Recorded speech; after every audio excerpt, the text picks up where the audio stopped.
El miedo y el temor es normal frente a un hecho real. En cambio, la ansiedad como tal es también una señal de alerta frente a un peligro, pero generalmente no es real.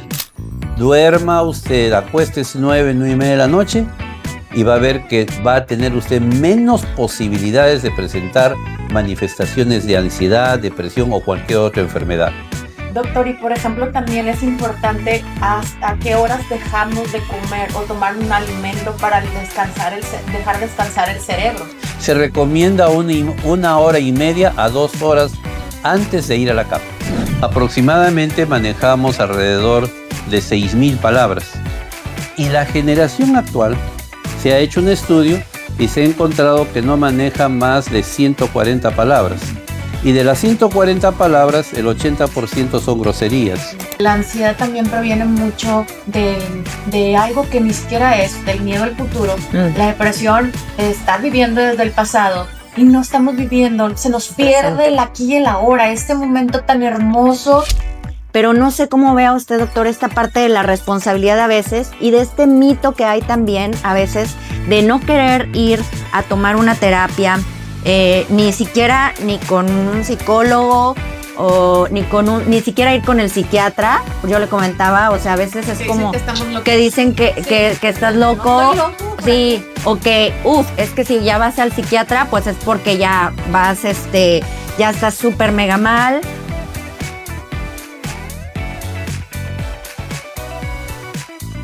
¿Qué es realmente la ansiedad y es la enfermedad del futuro? Imagina por un momento que pudieras bajarle el volumen a esa voz que te dice que algo malo va a pasar. Bienvenidas a nuestro espacio en donde empezamos a aprender cómo hacerlo. Yo soy Ani Mora, yo soy psicóloga y terapeuta holístico. Y yo soy Abril Revilla, coach ontológico, certificada por MMK. Y juntas unimos nuestras herramientas para dar vida a este podcast de Conscientemente. El día de hoy tenemos un invitado súper especial, el doctor Alcides. Así es, Ani. Y bueno, pues como comentaba, la verdad es que en un momento sí para mí parecía imposible que estuviera con nosotros, doctor, por su agenda. Y es un honor que esté aquí con nosotros y que comparta este podcast y comparta todos los conocimientos que a lo largo de su carrera pues ha adquirido. Entonces, pues para que lo conozcan un poco más, voy a hablar del doctor, lo voy a presentar. Él es médico cirujano con especialidad en psiquiatría, cuenta con varias maestrías en salud pública y relaciones familiares. Asimismo cuenta con un doctorado en bioética y además es profesor de posgrado en psiquiatría en el TEC de Monterrey y coordinador académico de la especialidad de psiquiatría en el TEC de Monterrey. Entonces, pues ya se imaginarán la calidad de los conocimientos que tiene, la calidad de la investigación que ha podido realizar durante todo este tiempo. Y pues bienvenido, doctor. Estamos muy contentas de tenerlo por acá en Nuevo Laredo. Muchas gracias. Yo la verdad quise tomar este tema de la ansiedad porque últimamente sí se ha hablado mucho de lo que es la ansiedad. O sea, para todo, a veces le decimos que es ansiedad, a veces no sabemos qué es, pero hay niños todavía que ahorita ya empiezan a repetir esa palabra. Entonces, a mí me llamaba mucho la atención que veía muchas publicaciones de muchas mujeres, hombres no tanto, pero sí más de mujeres o niños y niñas hablando de la ansiedad. Entonces, creo que es importante establecer y saber qué es la ansiedad, porque obviamente, pues si no sabes qué es, pues va a ser un poco complicado que puedas identificar los síntomas o que de verdad puedas tratar con no sé, pues ahorita nos va a explicar el doctor, no sé si es sentimiento, enfermedad o qué es. Entonces ahorita pues precisamente para eso invitamos a un experto para que nos pudiera hablar de eso Y pues en mi caso, creo que yo sí he experimentado ansiedad. Entonces, pues también es muy importante para mí este tema. Entonces, pues no sé, Ani. Sí, bueno, en lo personal, creo yo que nunca he experimentado ansiedad, pero hace ratito nos explicaba el doctor que pues la ansiedad es normal, que es algo que sí podemos sentirlo. Sin embargo, pues hay ansiedad, hay un tipo de ansiedad crónica, que esa es la que ya no nos va a contribuir. Y algo súper interesante que yo le estaba platicando al doctor hace unos minutos, de que mi hija de bebé tenía terrores nocturnos, se levantaba llorando y de la nada, ¿verdad? Entonces, eso es lo que nos va a explicar ahorita el doctor, porque de hecho desde bebé y a lo largo de su desarrollo fue incrementando esos episodios de ansiedad, y me decían que eran episodios de ansiedad, pero yo no sabía en realidad si era ansiedad o un episodio de estrés o un episodio de... Pues no sabía qué era realmente. Ahorita nos lo va a explicar el doctor y cómo, de qué edad se empieza con estos episodios de ansiedad y cuál es la edad más propensa, el desarrollo de la ansiedad. Todo esto es sumamente interesante que el doctor nos va a ir dirigiendo y educando acerca de esto. Y pues bueno, doctor, ya, ahora sí empezamos. Pues platíquenos, ¿qué es la ansiedad? Muy bien, en primer lugar agradecer la invitación a Abril, Ani, por estar en este espacio. Realmente es un privilegio para mí poder contactarme por este medio. Cuando hablamos de ansiedad, estamos hablando de una emoción. Y la ansiedad es normal. Muchas veces nos confundimos entre ansiedad, miedo y temor. Para los fines, el miedo y el temor es una señal de alerta frente a una situación de peligro. El miedo y el temor es normal frente a un hecho real. En cambio, la ansiedad como tal es también una señal de alerta frente a un peligro, pero generalmente no es real. Les voy a poner un ejemplo. Si en este momento hubiera un terremoto, es normal que tengamos miedo y temor por las consecuencias. Y si alguno de nosotros ha vivido esa experiencia, la recuerda. Entonces, miedo o temor es frente a un hecho real. Pero, ¿qué pasa si yo comienzo a pensar que a partir del terremoto se va a abrir el cielo y va a caer fuego? Ya me crea ansiedad. O sea, es un miedo no real. Pero ambas, el miedo, el temor, la ansiedad, son emociones normales, cuyo organismo actúa frente a un hecho que considera amenazante. Ahora, esos miedos, temores, ansiedades son internos y externos. Es decir, yo puedo sentir externamente ansiedad. ¿Y cómo se manifiesta la ansiedad? Dolor de cabeza, sudoración, taquicardia, dolor abdominal, puedo sentir calambres. Eso es lo externo. En cambio, lo interno es lo que yo imagino. Entonces, repito, es normal tener ansiedad.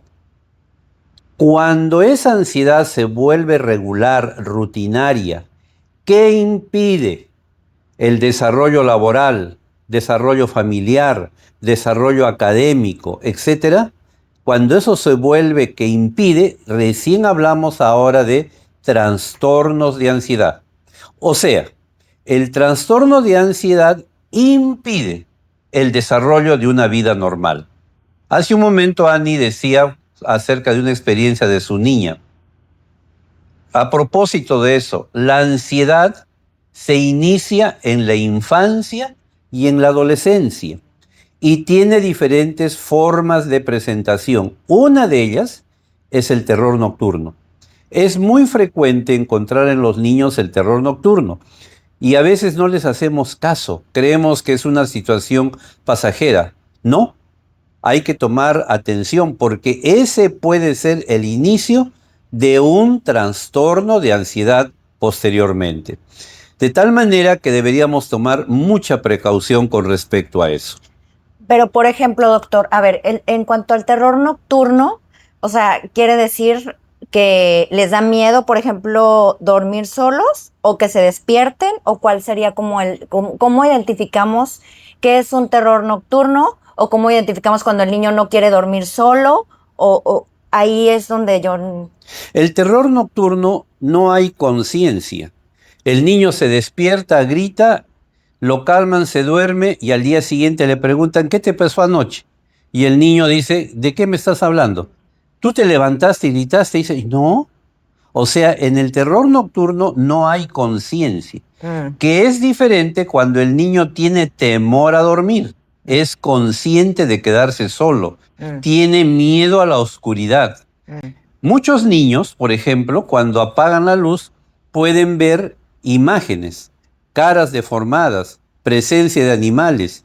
Ese no es terror nocturno, ese es un trastorno de ansiedad. Se está iniciando la ansiedad.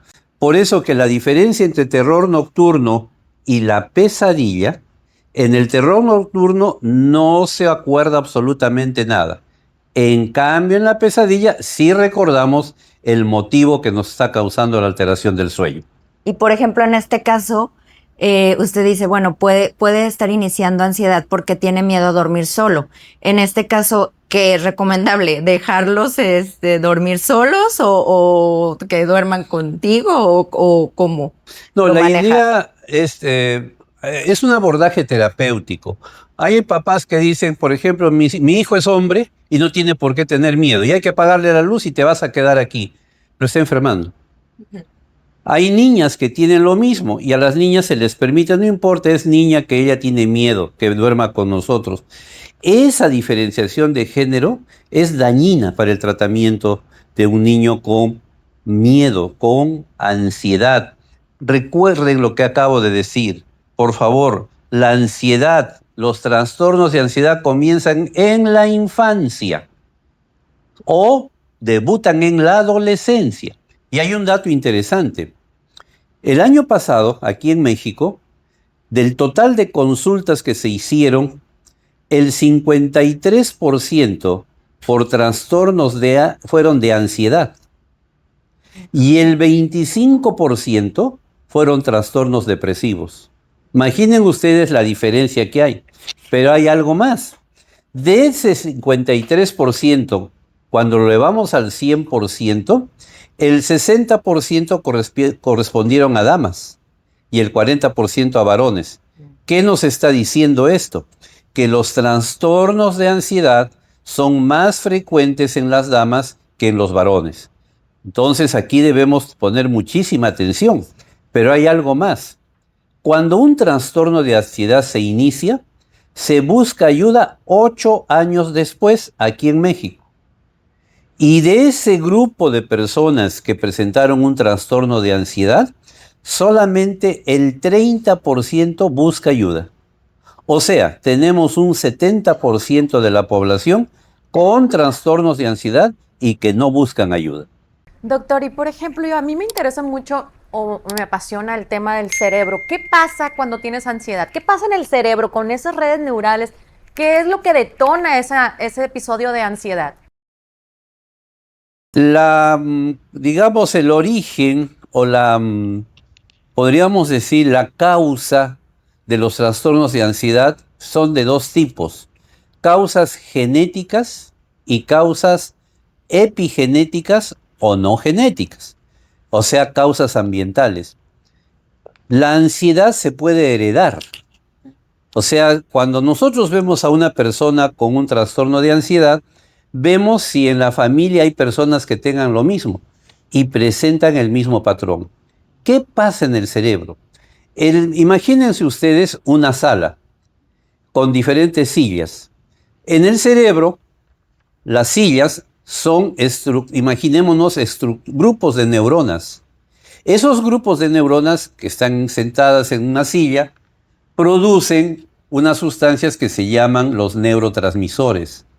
Esos neurotransmisores se hallan alterados en el trastorno de ansiedad. Por ejemplo, las personas que tienen ansiedad tienen baja serotonina, producen baja serotonina.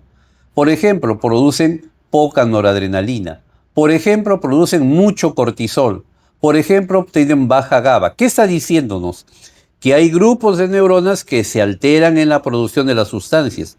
Gracias a esas sustancias tenemos un equilibrio emocional. Pero aparte de esto, hay estructuras en el cerebro que están encargadas de una función específica. En el caso de las emociones, son las amígdalas cerebrales. Las amígdalas cerebrales no están funcionando adecuadamente.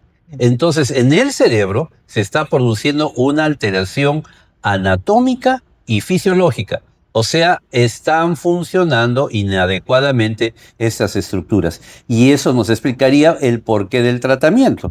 Por ejemplo, si yo tengo trastorno de ansiedad y mi problema es que tengo baja producción de serotonina, me tienen que dar un medicamento para que comience a producir la serotonina. Y ese medicamento son un tipo de antidepresivos y en menor cantidad los tipos de ansiolíticos o benzodiazepinas. Pero ojo, el hecho que yo tenga una alteración estructural en el cerebro no significa que solo se arregla con medicamentos. Se arregla con psicoterapia. Porque tengo que buscar la causa que produce cómo se desencadena este proceso de ansiedad. Entonces es un abordaje psicológico. Y una tercera cosa que ya tenemos que tener claro es el estilo de vida. El estilo de vida, si yo tengo en mi familia genéticamente son ansiosos y reconozco que tengo eso, tengo que preocuparme por psicoterapia y tengo que preocuparme por mi estilo de vida.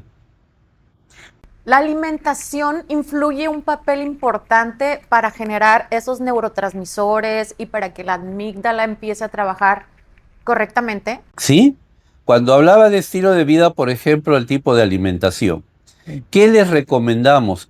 Básicamente 4 o 5 cosas. La primera, y para hacer la manera lo más práctico, no deben estar comiendo mucho azúcar, no sodas, no café, no chocolate, evitar el chile, evitar las comidas altas en grasa, evitar las comidas guardadas, que son las más ricas, pero no sirven. Entonces, ustedes me dirán, entonces, ¿qué cosa tiene que hacer? Tomar líquido natural, agua natural. Y la idea es que de cada persona debería tomar aproximadamente 3 litros diarios de agua natural o jugo de frutas hechos en casa. Eso es estilo de vida. El otro hecho, hacer el ejercicio. El ejercicio debe ser hecho en las mañanas. Ojo con eso. No es en las noches. No es en las tardes. Es en la mañana. ¿Por qué en la mañana? Se ha encontrado que en el medio ambiente hay iones positivos y negativos. Los que nos sirven son los iones negativos. Y esos iones negativos están en la mañana. Ya conforme va pasando el día, con la contaminación van desapareciendo. Por eso que el ejercicio en la tarde y noche no sirve. Mucha gente hace ejercicio para cansarse y va a dormir. Sí, se cansa físicamente, pero el cerebro sigue trabajando. Por eso no recomendamos, no estoy prohibiendo por si acaso, el ejercicio en un gimnasio. Debe ser ejercicio en campo abierto. El ejercicio en el gimnasio es complementario al ejercicio que yo debo hacer a campo abierto en las mañanas. Otra cosa importante es el sueño. Se ha encontrado que el sueño que sirve es el que va de 10 de la noche a 2 de la mañana. Ese es el que sirve para el cerebro. ¿Por qué? Para que el cerebro pueda dormir se necesita melatonina. Y la máxima producción de melatonina se produce a partir de las 9 de la noche. Esa es la razón por la cual hace muchos años se hizo un estudio. ¿Por qué razón la gente del campo no se enfermaba de ansiedad y depresión comparado con la gente de la ciudad? Entonces dijeron, pues es el factor estresante. Y cuando volvieron a revisar se dieron cuenta que en el campo hay más estrés que en la ciudad. ¿Cómo así?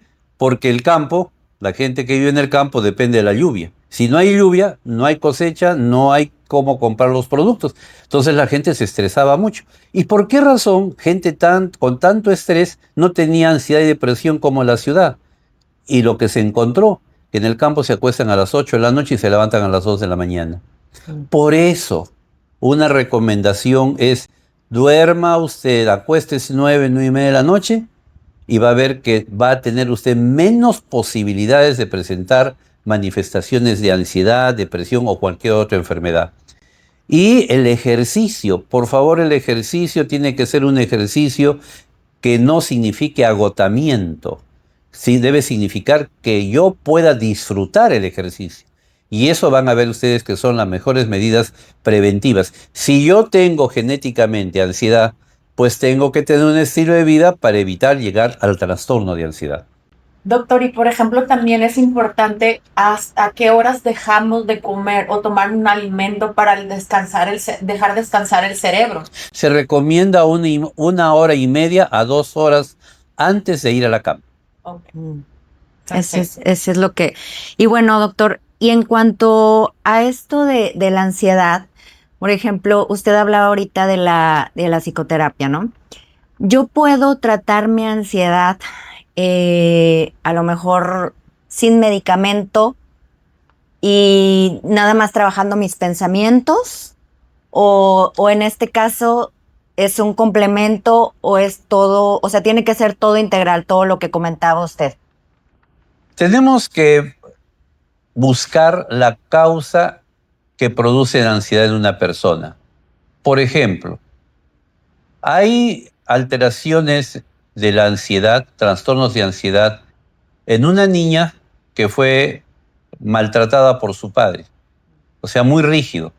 Cuando esa niña va creciendo, cada vez que ve al padre, le da ansiedad. Pero cuando ya es adulta, comienza a tener ansiedad con la figura masculina. Pero es por la figura desde de niña del padre que fue muy rígido, maltratador. Esto me permite decir de que hay diferentes tipos de terapia. Por ejemplo, una terapia que se recomienda mucho es la cognitivo-conductual. Estamos acostumbrados a ser conductuales, es decir, te portas bien, te vas al cielo, te portas mal, te vas al infierno. Y preguntamos, ¿no? ¿Y cómo es el infierno? No, pues ahí uno se está quemando hasta 1000 años. Ah, no, no quiero ir al infierno, yo me quiero ir al cielo. No importa cómo, pero me quiero ir al cielo. Ve, conductual, por miedo. Si no haces esto, te castigo. Si haces esto, te premio. Eso es conductual. Y estamos acostumbrados muchas veces a actuar así. Primero nos hacen algo, primero actuamos, luego sentimos y al final pensamos. Y la idea es que más bien antes de actuar, antes de sentir, pensemos. Y eso es lo cognitivo.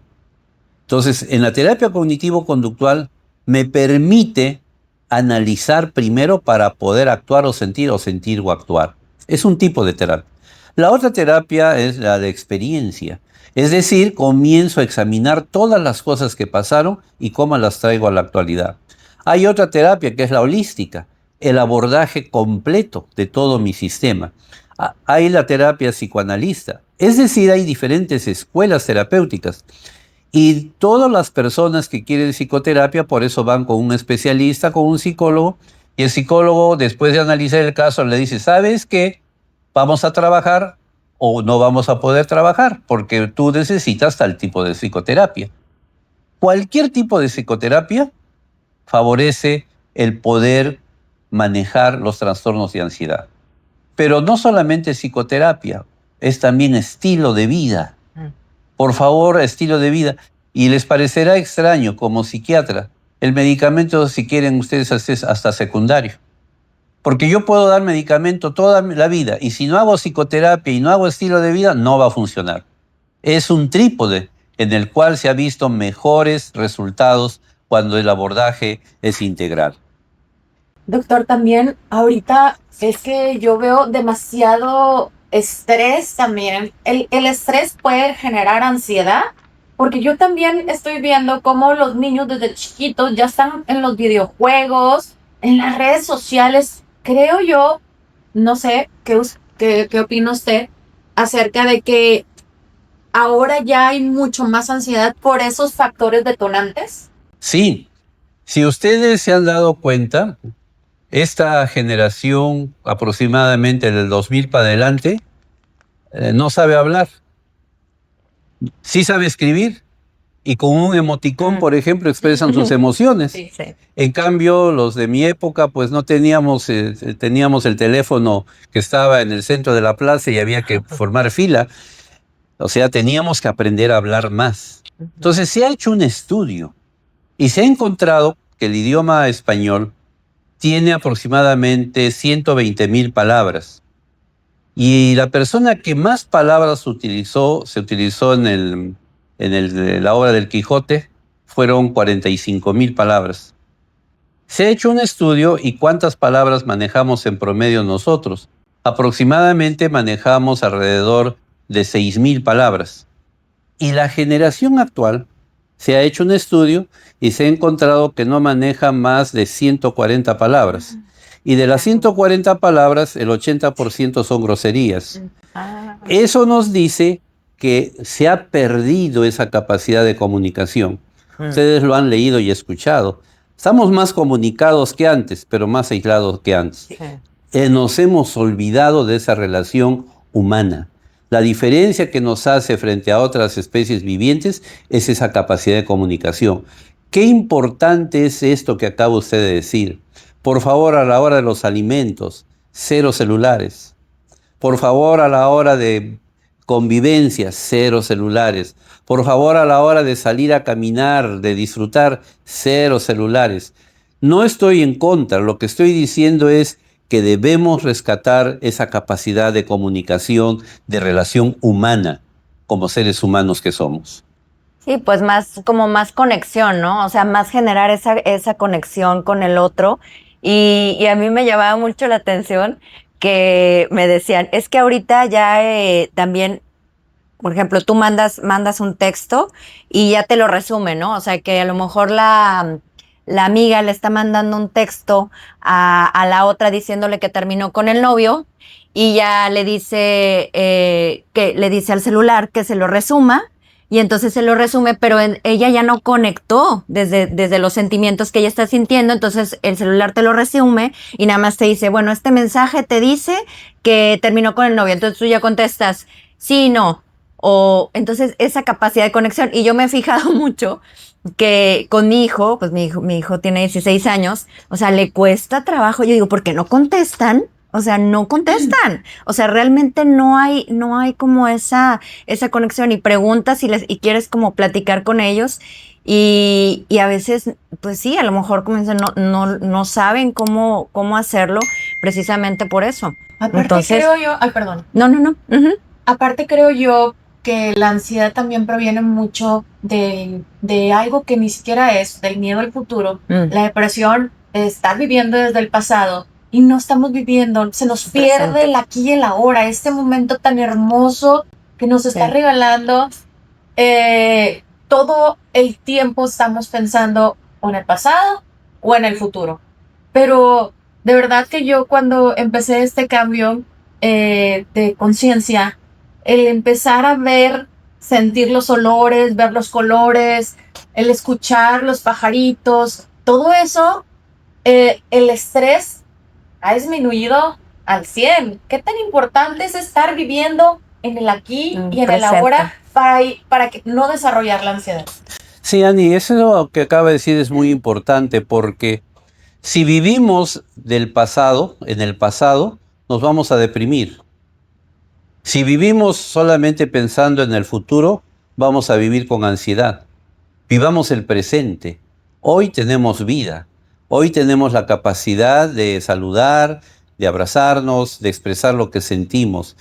Hoy tenemos esa capacidad de expresar que somos seres humanos. Hoy tenemos esa capacidad de desearle a los otros lo mejor. No tiene sentido manejar emociones negativas, el enojo, la ira, la venganza.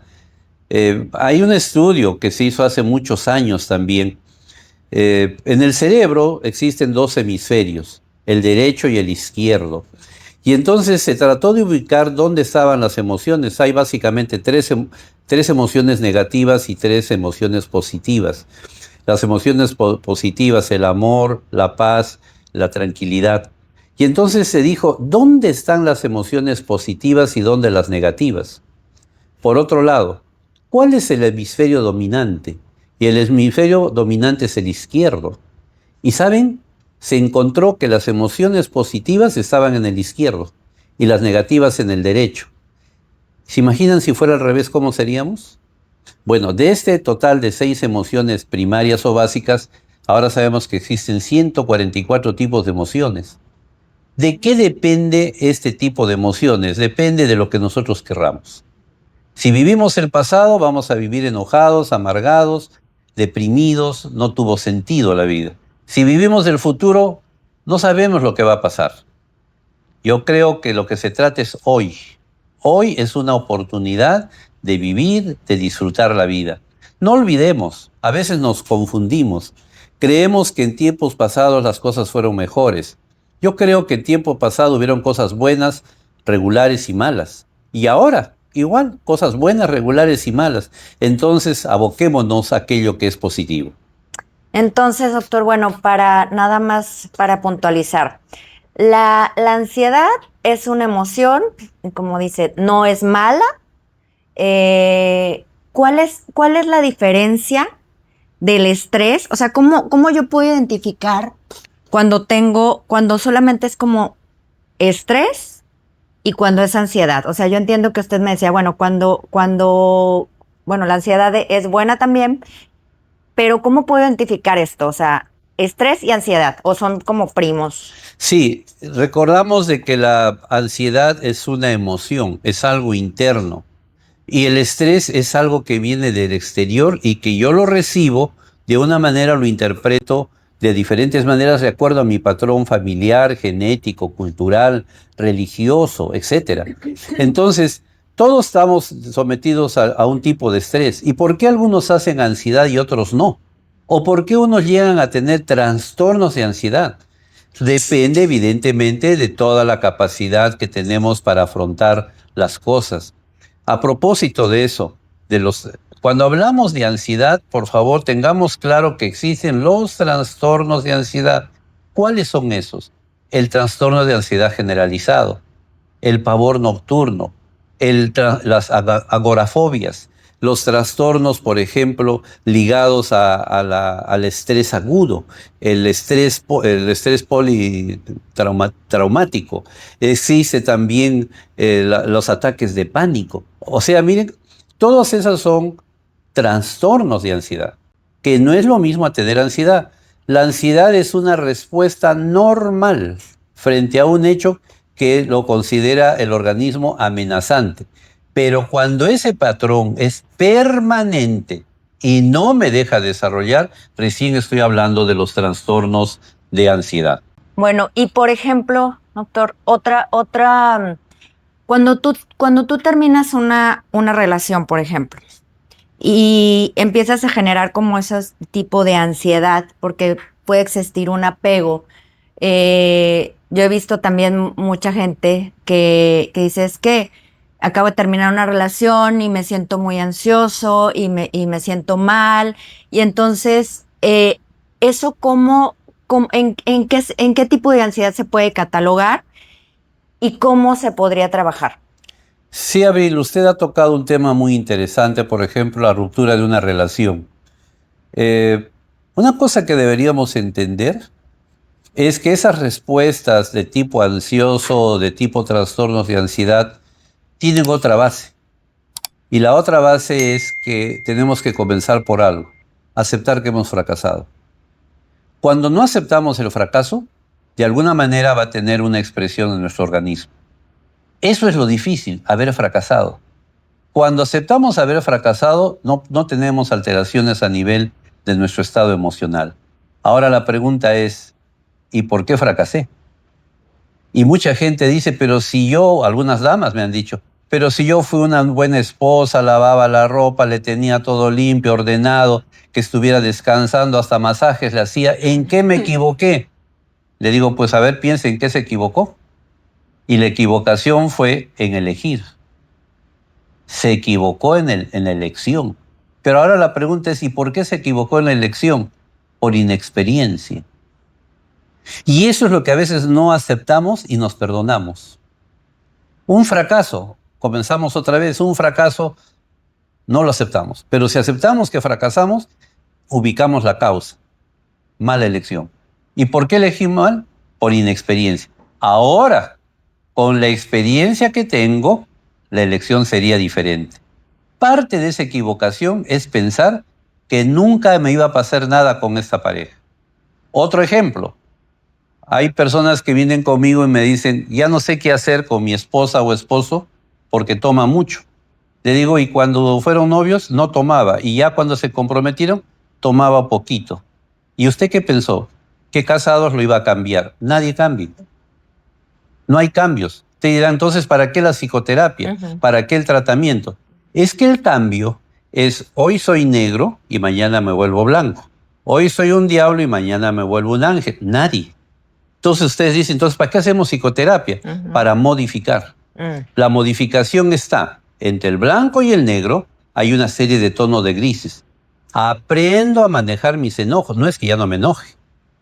Aprendo a ubicarme en la realidad. Aprendo que las cosas tienen diferente significado. Entonces, cuando voy a una psicoterapia, no voy a que me cambien. Voy a aprender a elegir aquellas cosas que me harán sufrir menos. Y si entiendo eso, créanme que la terapia es básica y fundamental en todos los seres humanos. Ustedes habrán dado cuenta, en los países más desarrollados, la mayoría de la población va a psicoterapia. Aquí, como en toda Latinoamérica, con algunas excepciones, debe ir el enfermo. ¿Y quién quiere estar enfermo, sentirse enfermo? Nadie. Entonces creo que es un aspecto cultural. Yo los animo a que ustedes, tenemos tantos recursos humanos, profesionales preparados aquí en Nuevo Laredo, ustedes busquen, hagan su psicoterapia y van a ver que la vida se modifica mucho. Es que es algo súper cierto lo que dice el doctor, o sea, hasta me movió el corazón, porque es cuando tú tienes un fracaso y tú aprendes de eso, o sea, ¿qué es eso que hice yo que para elegir mal? Y empiezas a hacer esa introspección, ese fracaso, pues se convierte en aprendizaje, ya entiendes, y pues te das cuenta que ese fracaso tenía que ser para aprender y crecer. A veces tienes que meter el dedo al interruptor para saber que eso es lo que te va a dar toques, o que no está mal, o que no está bien meter el dedo al interruptor. Entonces, ¿sabes? Todo es perfecto. Esos fracasos son perfectos para poder aprender y crecer. Entonces es algo maravilloso, porque ahí empiezas a entender en tu cerebrito, no estancarte en, ay, pero ¿por qué? Y, ay, pero es tu elección el cambio. O sea, si no te contribuye, haz un cambio. Pero a veces estamos aferrados a una situación en particular que no te contribuye, seguimos ahí y pues ahí vienen las consecuencias, la ansiedad, la depresión, el estrés. Pero todo está en ti, es una elección que tú debes de hacer para un cambio de vida, un estilo de vida diferente, como dice el doctor. Sí, lo que pasa es que, digo, yo lo comentaba, a mí cuando el doctor me comentó eso del fracaso, fue así como que un balde de agua, ¿no? A lo mejor yo ya después, bueno, lo empecé como a pensar un poco más y ya, digo, incorporándolo al coaching ontológico, nosotros manejamos creencias colectivas, y una creencia colectiva es que equivocarse y cometer errores es malo. Entonces, yo creo que eso es, o sea, que al final tenemos esa creencia colectiva de que queremos como ser perfectos a veces, y que el hecho de que tú te equivoques, pues entonces ya te hace imperfecto. Entonces, creo que aceptar esa realidad de que a lo mejor te equivocaste, y no lo veo como una equivocación mala, sino que nos tenemos que equivocar, porque al final es que tenemos que aprender. Entonces, yo creo que verlo desde el punto de vista de que es normal, como decía el doctor, es normal la ansiedad, es normal las emociones. Entonces, verlo desde el punto de vista de que, ok, esto pasó, me equivoqué, pero aprendí esto. Claro. Y tomar esa responsabilidad, porque yo creo que es muy difícil también, doctor, no sé usted cómo, con sus pacientes, cómo lo ha visto, ahorita nos platica, pero es muy difícil a veces tomar esa responsabilidad de decir, bueno, pues yo, como dice, yo elegí, pues no elegí malo, a lo mejor elegí, yo lo diría, elegí desde la conciencia que yo tenía en ese momento. Entonces, es muy difícil aceptar que tú también a veces tienes esa parte de responsabilidad, el por qué lo elegiste, el cómo te comportaste también. Entonces, yo creo que esa responsabilidad que a veces no queremos aceptar es lo que nos frena para poder avanzar, evolucionar y a veces hasta tomar terapia, porque dices, no, es que el otro es el que está mal. O sea, yo no estoy mal, ¿no? Entonces, yo no necesito. Yo creo que también habemos, o bueno, hay personas que piensan que a veces eso es innecesario, pero yo la verdad, yo creo que vuelvo a lo mismo, o sea, yo creo que eso debería de estar, como dicen coloquialmente, en la canasta básica. O sea, como decía usted, no hasta que ya te sientas mal, o sea, porque al final todos pasamos por cosas, por aprendizajes, por momentos, porque pues la vida así es. Entonces el hecho de que tú vayas a terapia es para que, o algún, pues sí, al coaching, al psicólogo o a lo que tú quieras, que empieces a manejar tus emociones, es precisamente para que te conozcas y para que veas de dónde viene. Entonces, si tú ya sabes eso, ya lo puedes manejar. Pero no sé cómo vea usted, doctor, esta parte de la responsabilidad a veces y de este mito que hay también a veces de no querer ir a tomar una terapia, ni siquiera ni con un psicólogo o ni siquiera ir con el psiquiatra. Yo le comentaba, o sea, a veces es como que dicen que estás loco. No estoy loco. Sí, o que, es que si ya vas al psiquiatra, pues es porque ya vas, ya estás súper mega mal. O si haces un tipo de terapia holística, pues igual, o sea, ¿qué es lo que usted opina respecto a esto? Sí, el comentario que ustedes hacen es muy interesante y para revisar un concepto básico, ¿qué cosa es salud mental? Salud mental es un estado de bienestar en el cual las personas son capaces de afrontar el estrés de la vida, pueden desarrollar todas sus habilidades, pueden aprender a trabajar adecuadamente y hacen una contribución a la sociedad. Cuando hablamos de eso, estamos hablando de que una persona tiene una correcta salud mental. Si yo no puedo superar algo, por ejemplo, un fracaso, ¿es por qué?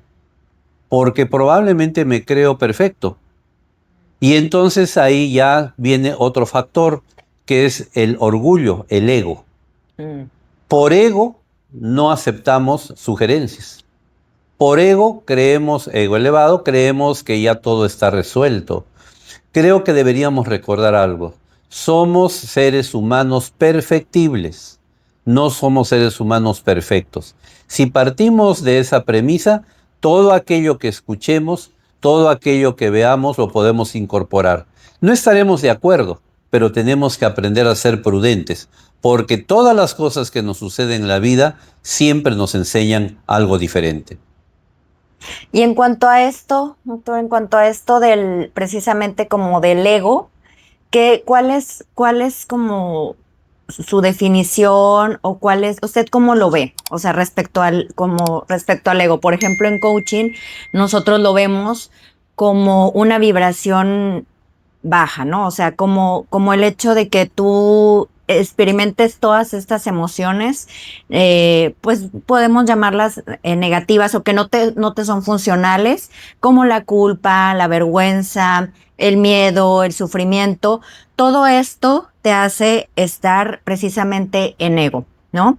Y bueno, Eso es de acuerdo a una tabla que en coaching tenemos, que es del doctor David Hawkins, que es también pues era un psiquiatra. Entonces, ¿usted qué es lo que piensa respecto a esto del ego? Esa es la base, digamos, conceptual, lo que usted ha señalado. Eso es el ego. Justamente nos refugiamos en nuestras debilidades y las queremos aparentar como si fueran fortalezas. Entonces, cuando reconocemos realmente lo que somos y lo que tenemos, va a ser más sencilla nuestra vida. Y por ejemplo, yo platicaba con mi mamá ayer o antier, precisamente. Me decía, es que a veces es muy difícil cambiar. O sea, es que imagínate, pues ya a mi edad, yo toda la vida me dijeron que iba a ser así y que toda la vida repitiéndote lo mismo. Entonces, es muy difícil. Y yo le decía, bueno, pues es que hay estudios científicos en los cuales se ha comprobado que el cerebro, pues es plástico.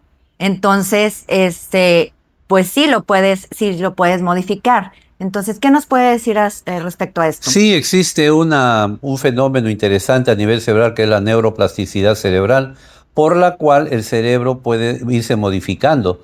Pero para modificarse eso existe una sustancia con la cual todos nacemos. Pero increíblemente volvemos a cerrar el círculo. Para que funcione bien la neuroplasticidad cerebral hay que tener un estilo de vida. Y con el estilo de vida, evidentemente, podemos nosotros fortalecer esa modificación. ¿Qué significa eso? Que normalmente todos los días se mueren neuronas, pero se reemplazan porque crecen otras. Hace años se pensaba de que ya no se reproducían las neuronas, hace como 25 años. Se encontró un buen día que las neuronas, como las plantas, comenzaban a tener raíces y a crecer, y ahí se estudió el fenómeno de la neuroplasticidad cerebral. Y entonces se encontró que las personas podemos modificar. Mientras más experiencias tengamos, mientras más aprendamos, tenemos más redes neuronales funcionantes. Y mientras más redes funcionales tengamos, podemos resolver las cosas más adecuadamente. Es decir, si yo tengo 70 años y digo que no voy a cambiar, ya tomé la decisión, no voy a cambiar. Pero si yo digo, a ver, ¿qué otra cosa puedo aprender? Por ejemplo, puedo aprender a patinar en hielo, pero a mis 70 años tomo mis precauciones, aprendo, se creó otra red neuronal y puedo abordar. Es decir, somos personas, somos seres humanos que nunca podemos dejar de aprender si queremos, y esa es una decisión. Wow, me encanta eso. Y sobre todo porque como hay esperanza, hay gente que dice, no, ya mi vida ya está hecha, ya no tengo esperanza, esto ya se acabó. No, realmente tenemos esperanza del cambio, siempre es buen momento para cambiar nuestras vidas. Nunca es tarde, de verdad, empiecen a ver en qué nos dejan de sobrevivir para empezar a vivir. Nosotros nos la pasamos sobreviviendo en el trabajo, en la casa, con los hijos, pero ¿qué otras cosas podemos añadirle a nuestras vidas que nos sumen estas emociones diferentes a las que hemos hecho? Esas redes neurales que empiecen a activarse de una forma diferente. Es el programa que se te definió. Ese programa de que toda la sociedad, toda tu familia, todos tus amigos te dijeron que así tenía que ser. ¿Y qué tal, como dice el doctor, si empiezas a pensar primero antes de actuar como te han dicho que tenías que actuar, que era lo correcto ser? Eso de para toda la vida estar casada, eso de estar en un trabajo todo el tiempo que te han dicho que tenía que ser. No sé, toda la programación que tú tienes que empezar a cambiarla para poder cambiar tu vida. El programa es todo. Reprograma tu mente y empieza a cambiar tu vida. Y doctor, ¿y qué opina de las herramientas como las meditaciones, una respiración consciente, todo eso que en lo particular yo recomiendo muchísimo para el cambio, para que tus redes neurales empiecen o para que tus sí, que tus redes neurales no estén tan encendidas todo el tiempo para que empezara a disminuir el estrés, el cortisol. Eso para mí la meditación me ha ayudado muchísimo porque tengo actividades todo el día y cuando medito es como le bajo 2 rayitas al estrés y empiezo a sentirme más en conexión y más relajada. Sí, hay diferentes estrategias, por ejemplo, el mindfulness, etcétera, meditación trascendental, etcétera. Todas son positivas. La idea fundamental es ¿en qué cree usted? Y sea coherente con lo que cree y con lo que hace. Si yo creo, por ejemplo, en Dios, tengo que hacer cosas coherentes de acuerdo a lo que dice la Biblia. Si yo creo en otro tipo de pensamiento, de filosofía, tengo que ser coherente con lo que hago. Todas las filosofías, todas las disciplinas nos dan cosas positivas para aprender. Aquí en salud mental no existe exclusivismos. Todo aquello que abone, incluso el saber popular, es fundamental e implementarlo para la salud mental. Aquí de lo que se trata es, dejemos de estigmatizar la salud mental. En la mayor causa de enfermedades ahora, en las 10 primeras causas de morbilidad en el mundo, estamos en 5 que tienen que ver con la salud mental. Entonces, por favor, todas las estrategias posibles que ayuden el crecimiento del ser humano, la mejoría del ser humano, son positivas y son provechosas. Se las sugerimos, hágalas. No se quede en meditar y pensar, no, hágalas. Y va a ver usted que el mayor ganador va a ser usted mismo. Y por ejemplo, doctor, ¿cuándo sabemos, cuando tenemos que acudir ya a un psiquiatra para manejar este trastorno de ansiedad? O sea, ¿cómo yo puedo decir, ¿sabes qué? O sea, estos son a lo mejor pensamientos que yo tengo por el momento y pues es como un episodio. Pero ¿cuándo yo ya puedo identificar que tengo que acudir a un profesional? Cuando, por ejemplo, tengo síntomas físicos que me impiden mi desarrollo laboral, académico, familiar, por ejemplo, sudoración, temblores, dificultad para respirar, ritmo cardíaco rápido que me impide, tensión muscular, problemas para el dormir, problemas de concentración y memoria, por ejemplo, dificultad para concentrarme, claridad para recordar las cosas. Cuando tengo la tendencia a evitar las situaciones, lugares o personas que yo siento que me desencadenan la ansiedad, teniendo presente que eso se debe a factores genéticos o puede deberse a factores genéticos, a eventos traumáticos que usted ha podido vivir en la vida, problemas médicos o uso de sustancias. El uso de ciertas sustancias, cafeína, cocaína, marihuana, pueden producir trastornos de ansiedad. También estilos de vida. Cuando estoy hablando de estilos de vida es, por ejemplo, vivir consumiendo cosas de poco valor energético y de la salud. Cuando yo noto que estas y otras cosas me impiden desarrollar un ritmo de vida que antes era diferente, debo buscar ayuda profesional. A ver, pero deme un ejemplo claro. Por ejemplo, puede ser cuántos días me tengo que esperar si yo probablemente tengo esto de que no puedo dormir.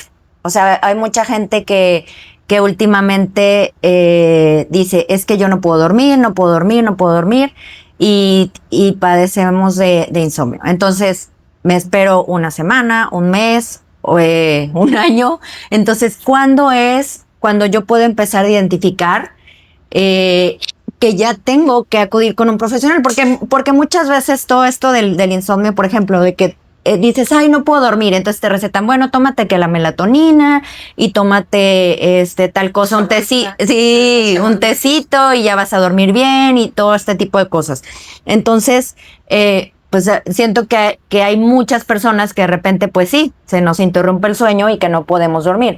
Entonces, ¿cómo identificar cuando yo digo, sí, es que pues tengo que acudir a un profesional? Sí, cuando las alteraciones que yo tengo, físicas, emocionales, etcétera, tienen 3 meses que no se retiran.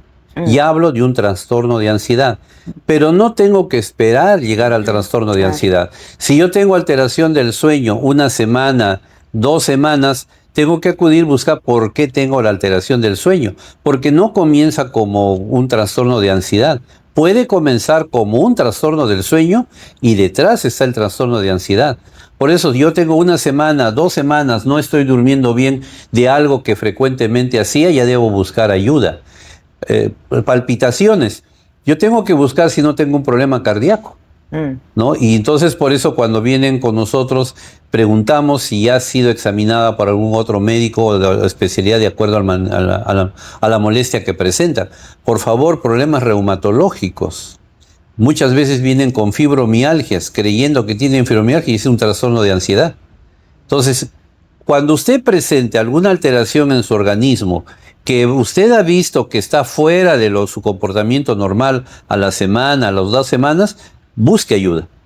Y ahí vamos a establecer si realmente es un problema en un órgano, en un sistema, o ya estamos hablando que son los precursores de un trastorno de ansiedad.